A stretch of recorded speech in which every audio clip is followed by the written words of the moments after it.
നമുക്ക് മുന്നിൽ രണ്ട് തരം ഭാവികളുണ്ട്. ഇത് നമ്മൾ ഇന്ന് ചെയ്യുന്ന ചെറിയ കാര്യങ്ങളെ ആശ്രയിച്ചിരിക്കും. ഒന്നാമത്തെ ഭാവി മറ്റാരെങ്കിലും ചെയ്യട്ടെ എന്ന മനോഭാവം. ഇവിടെ നമ്മൾ പഴയതുപോലെ തന്നെ തുടരുന്നു. സൗകര്യത്തിന് വേണ്ടി പ്ലാസ്റ്റിക് ബാഗുകളും കവറുകളും വാങ്ങുന്നു. ചിലപ്പോഴൊക്കെ അവ കാണുന്നിടത്തൊക്കെ വലിച്ചെറിയുന്നു. റോഡിലെ മാലിന്യം കണ്ട് ഇതെൻ്റെ പണിയല്ല എന്ന് പറഞ്ഞ് നടന്നു പോകുന്നു. അതിൻ്റെ ഫലം ഓടകൾ നിറയുന്നു, കാനകൾ തടസ്സപ്പെടുന്നു, ചൂട് കൂടുന്നതോടൊപ്പം കടൽ നിരപ്പും ഉയരുന്നു. ഒരു സാധാരണ മഴ പോലും പെട്ടെന്ന് വലിയ പ്രളയമായി മാറുന്നു.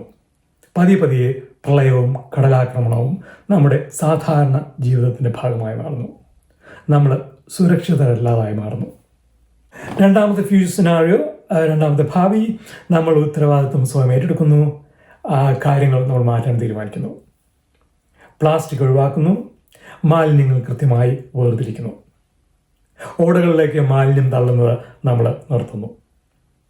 ശരിയായ മാലിന്യ സംസ്കരണ സംവിധാനങ്ങൾക്കായി നമ്മൾ സർക്കാരുകളോട് ആവശ്യപ്പെടുന്നു. സർക്കാരുകൾ കൊണ്ട് അത് നമ്മൾ ചെയ്യിക്കുന്നു. നമ്മുടെ ജീവിത രീതികൾ ശരിയായ മാറ്റങ്ങൾ കൊണ്ടുവരുന്നു.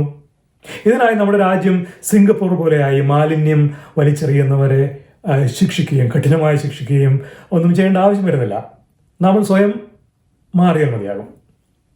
അതിൻ്റെ ഫലം ഓടകൾ വൃത്തിയായി കിടക്കുന്നു, മഴവെള്ളം വേഗത്തിൽ ഒലിച്ചു പോകുന്നു. നമ്മൾ പ്രകൃതിയെ സ്നേഹിക്കുന്നത് പോലെ പ്രകൃതി നമ്മളെയും തിരിച്ച് സ്നേഹിക്കുന്നു. നമ്മുടെ കുട്ടികൾക്ക് അല്ലെങ്കിൽ ഭാവി തലമുറയ്ക്ക് സുരക്ഷിതമായ ഒരു നാട് ഇവിടെ ഉണ്ടാകുന്നു.